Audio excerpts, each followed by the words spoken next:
Yo, what's up guys? Ricky Roy here, out here in nature. Just got done with a little workout. I actually want to talk about the truth about Dan Bilzerian. So maybe you've seen it in the news, or I noticed a lot of bloggers are talking about it. And a lot of them are just hating on him. They're just like, dude, he's a fraud. Fuck this guy.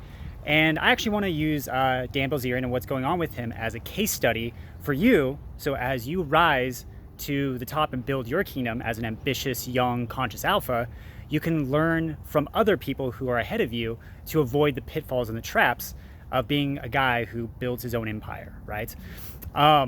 So if you haven't heard in the news, Dan Bilzerian, there's a lawsuit filed against him. It's one of the managers, one of the people that was helping him run his company, actually filed a lawsuit against him. And we kind of got a peek behind the curtain of what's going on behind him, that he actually, there's things that come out that he actually may not own his house, he may just rent it.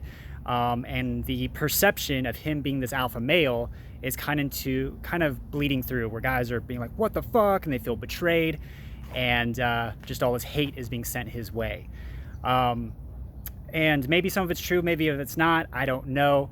It's all kind of circumstantial right now since it's still in a lawsuit and they're hashing it out. But one of the things that you can take home from it, one of the lessons for you is one of the traps as you grow, in your success as a conscious alpha, and that is falling into the trappings of success. And I think that's something that Dan Bilzerian is really fucking up on right now. He's living the playboy lifestyle, but he's forgetting where all of this is coming from, right? Some people are like, well, his company's paying for everything, and really that's how it should be. Like, if you study business, most guys do things so that they have tax write-offs and they find those little loopholes and shortcuts so that their business does pay for things. So some people might argue that that is a smart move. The problem is that he's too focused on the playboy lifestyle. He's too focused on the pleasure and not what's actually keeping his empire afloat, which is the work, which is ignite, making his business profitable. The problem is that he has all these investors. Maybe I can't tell if the lighting sucks there. He has all these investors, investing money into him, but his company isn't turning a profit. That is the true issue. That is a problem. But this leads to the second lesson, which is within every adversity are the seeds for greatness.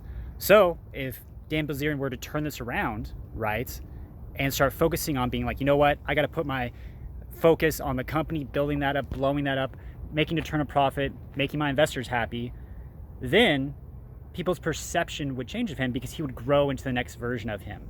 Success isn't just you reach the top of the mountain and you're there for life. And I think that's what's great about Dan Bilzerian is he can teach all of us that are we're all young and building all our empires right now, is, the pitfalls. It's like, it's not you just get to a certain point and then you just rest. And I notice this even with students, they'll get to that when, in their success with women and dating, maybe they haven't gotten laid for a while, or, they haven't had a girlfriend a bit, and they put in the work and they're like taking the rejections, but all they want is just that reward. They just want that sweet reward. They just want to get laid, or they just want the girlfriend.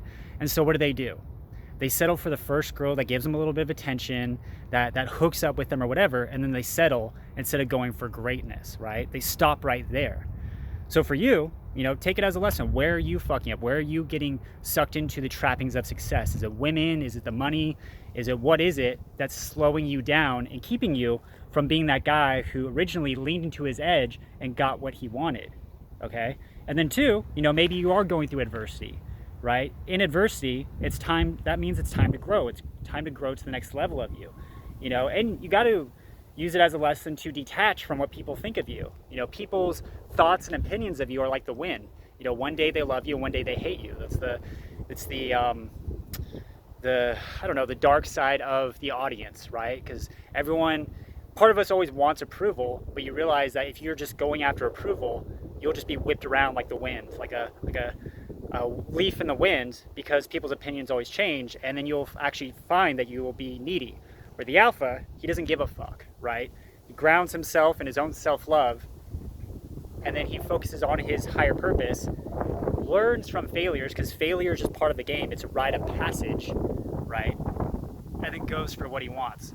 So instead of hating on someone, it's easy to, and sometimes we do that because alphas tend to have a certain level of influence over us, and part of the game is perception, and some people fake it till they make it, but that's the problem with it, is if you fake it till you make it, those shitty habits where you just fronted will show up later and people will find out about it. And now in this new information age, it's hard to keep things a secret. Things come out eventually.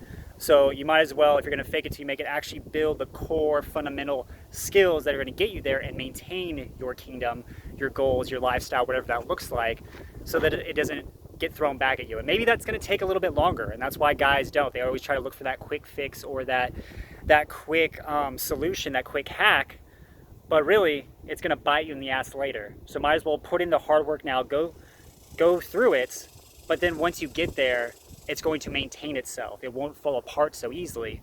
And two, no matter where that is, that mountaintop, you always gotta be searching for the next mountaintop. Otherwise you're gonna stagnate and your kingdom's gonna crumble. So I hope that helps. What are your thoughts on the Dan Bilzerian thing? What are the lessons that you take home?